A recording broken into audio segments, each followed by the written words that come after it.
You have said if diplomacy fails in Syria, the U.S. is prepared to act. What do you base that on when Congress seems unwilling to give you authorization?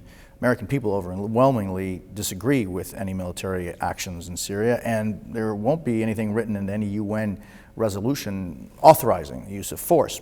So what can the United States do? Well, keep in mind that we just had a UN report come out yesterday that essentially confirmed everything that we've said.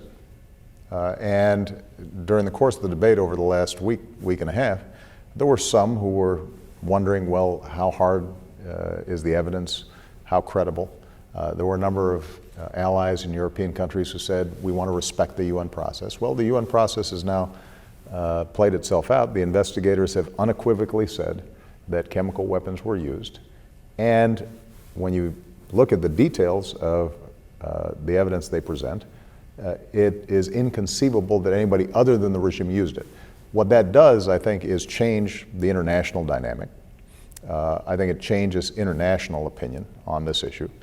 But I am also committed to seeing, can we resolve this diplomatically? If it fails? And well, I'm not going to prejudge the situation. The good news is right now we've got a strong resolution that I think has been prepared not just by us, but also the French and the British on the Security Council. We're in negotiations with the Russians as we speak up in the United Nations. My goal consistently here has been to make sure that we get those chemical weapons out so that nobody can use them.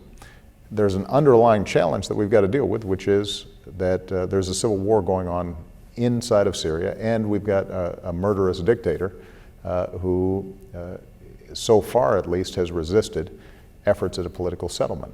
So this will only be the first step. Even if we get an agreement on chemical weapons, we still have a destabilizing situation there, and we're going to have to take action diplomatically to try to resolve it. But I always preserve, as Commander-in-Chief, the possibility that if, in fact, U.S. interests are directly impacted, that we may end up having to do something.